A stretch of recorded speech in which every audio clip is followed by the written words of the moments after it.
Chris, difficult afternoon for your side. How do you sum that one up? Yeah, first of all, congratulations to Michael getting his first win as a QPR manager at senior level. I think when you give good players an handout, which we did, charity, first half, aided by some ridiculous refereeing decisions, so it's going to be a difficult afternoon for you. But I thought, some good goals from their point of, I suppose goals. The first one, they'll look at it as a good goal. I think we've had 2 or 3 opportunities to stop that happening and stop it at source. Gave the ball away cheaply and then had an opportunity to making contact or making a tackle. And good players skipped past them and whacked it in the top corner. I didn't think Zach could do anything off the back of that. The second one, I think it's ridiculous. You know, a comment by the referee to a member of my staff at half time that the goalkeeper has to be stronger.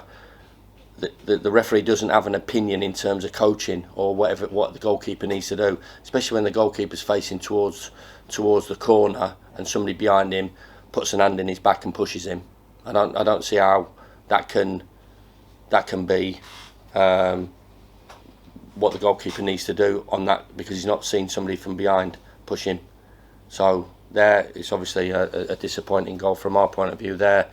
And the third one, we've just not defended well enough. You know, a situation there where, you know, we have a structure about our play in and out of possession, but there's times where just normal 1-against-1 natural defending has to be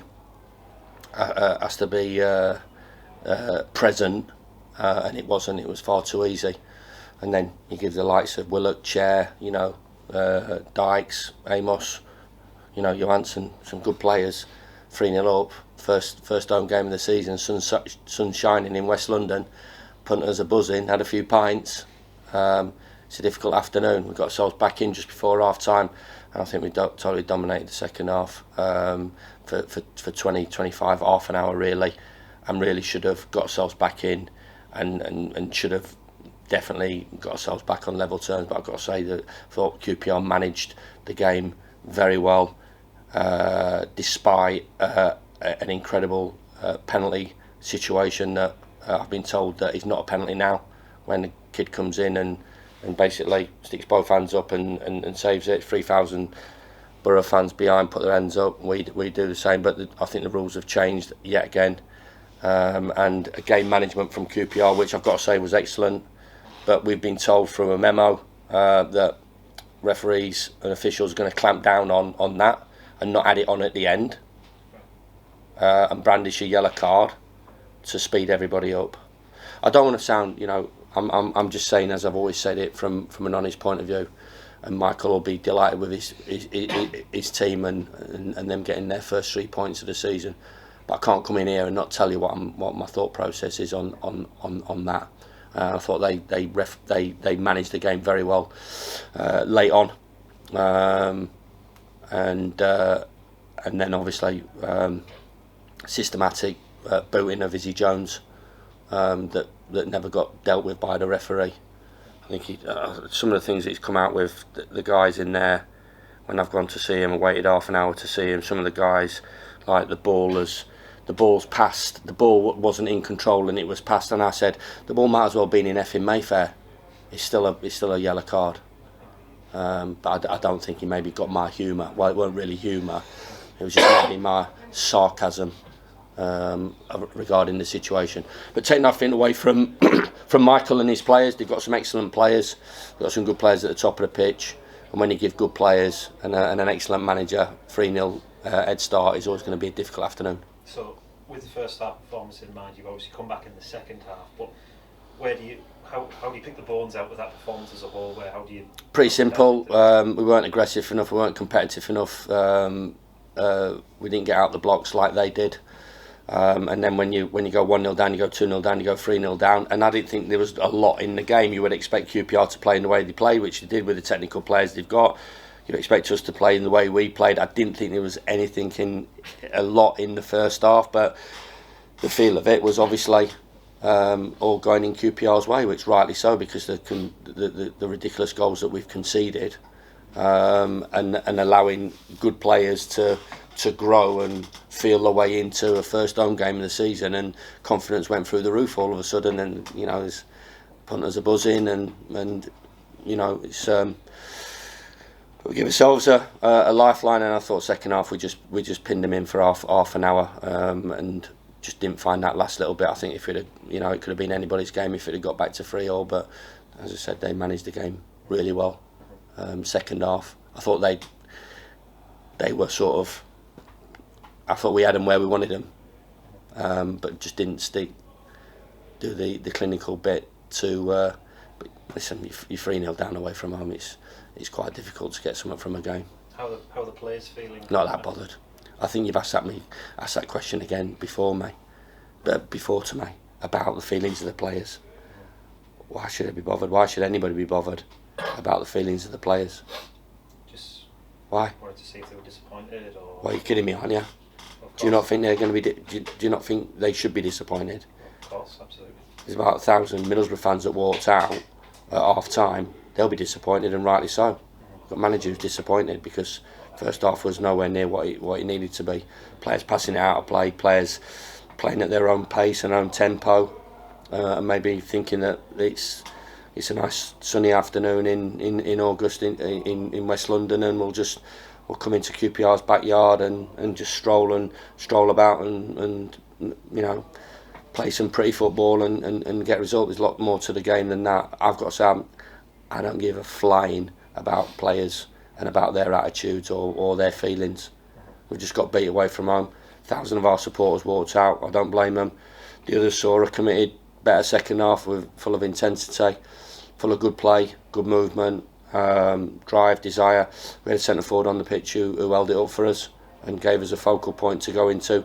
Marcus Force run out of gas, which I would have expected him to do. Tuba couldn't start, so he only had 45 minutes max in him. Duncan's the same situation. We're obviously light on bodies at the top of the pitch. Pre-season objectives.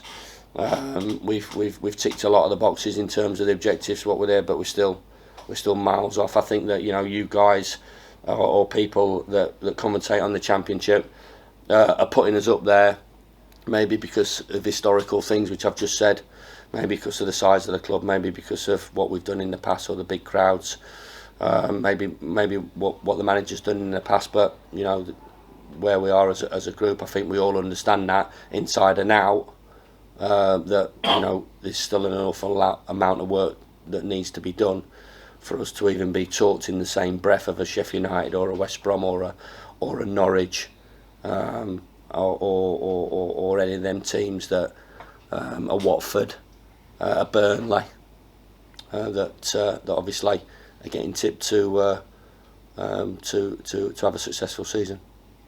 Cheers, mate. With that in mind, Chris, I mean, how important is it then that you start to see something come into the... Oh, come on, you know that. You got to be... You understand that. You got to feel for me, surely. There's got to be an ounce of sympathy for the manager at the moment. But we're all trying. It's just such a difficult market to deal in. And there's no criticism of anybody, but we have to, of course. I think everybody understands that. I think it's got to be a pivotal week that we all understand, and I think we all do deep down. But we're all trying to do the best deals and get the right players in, because it's no good not doing the best deals, and it's no good not getting the right players in. But I think maybe a touch of sympathy for myself at the moment. I'm sure, and I'm sure that we'll be fully judged in terms of when we get that squad looking how really we want it to look and need it to look. Yeah, and I guess you highlighted that there with the fact that you had to bring Force off because he ran out of gas, but with the exception of young Sonny on the bench, there wasn't another striker to turn to, so you had to do something a bit different with Crooks up. But I guess that was when the momentum kind of slipped a bit. Well, you've got to do some, you've hit the nail on the head. You move the pattern of the game really, because you've got to, because I can't risk Marcus, because he'll possibly, there's an injury in there straight away, an overuse injury.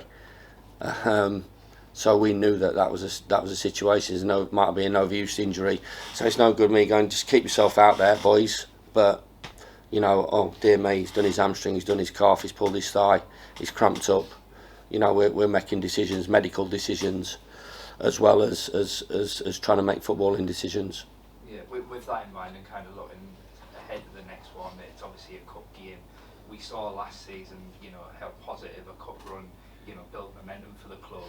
And obviously at a point where you're still looking for that first win of the season, you could look at it as being a good opportunity to get that. But obviously then, you know, kind of protecting your squad, if one for a better word. Like, how do you view that looking ahead to Barnsley?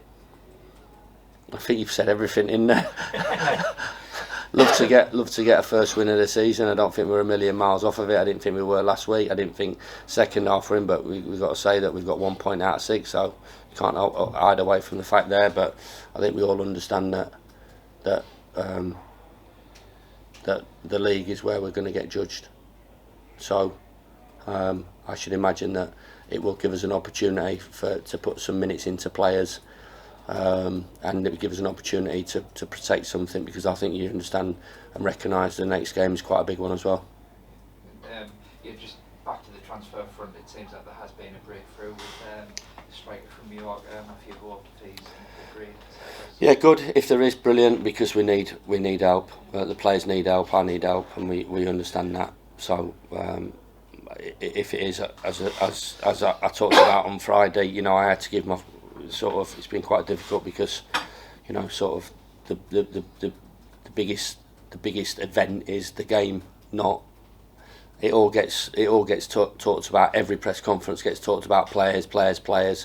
We all talk about it, but there's 6 or 7 games before the window shuts. I think it's a ridiculous situation, possibly just as much as the performance of the referees today. The situation regarding the transfer window. But a lot of us are in the same situation as well. But you know, I had to possibly, maybe I shouldn't have focused on the game as much, and maybe concentrated more on the transfers, and we might have got a better first half performance. So maybe my influence on that wasn't as good as I thought it might have been. But certainly, you know, from that point of view, I have to make sure that I try and get that team right that is available, whether it's a cup game on a Wednesday or whether it's next Sunday. Yeah, and just lastly, you mentioned, you know, Akpom coming on at half time, and you know, giving you a bit of a focal point and a bright performance again from him. I guess since being brought back in, he's doing himself, you know. Outstanding. Yeah, I thought it was good. He was really good. So you know, listen, it's, you know, if that's a positive over the sort of the last 2 or 3 weeks, it's a positive worth taking. I thought he was excellent. I think he'll be a little bit disappointed. The keeper's made a magnificent save. I thought he made a magnificent save when it was 3-1 first half. Zach's really not had much to do apart from getting pushed in the back and picking the ball out of the back of the net 3 times. But you know, I thought the goalkeeper's made a brilliant save, and obviously the left back made a brilliant save as well. So some great saves in there.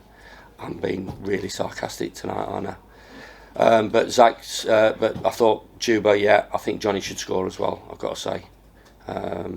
I think Chuba definitely should score. But I think you just saw what he gave us second half, and we had somebody to build off. We had somebody to play off, and he contributed to a much better second half performance. Yeah, it might be difficult to see at the minute when you're not quite sure exactly what business you're going to do, but what is he doing at the minute? Is he potentially putting himself in the shop window, or is he working his way in? He's part of the group. So as far as I'm concerned, you know, he's part of the group. I'm told otherwise.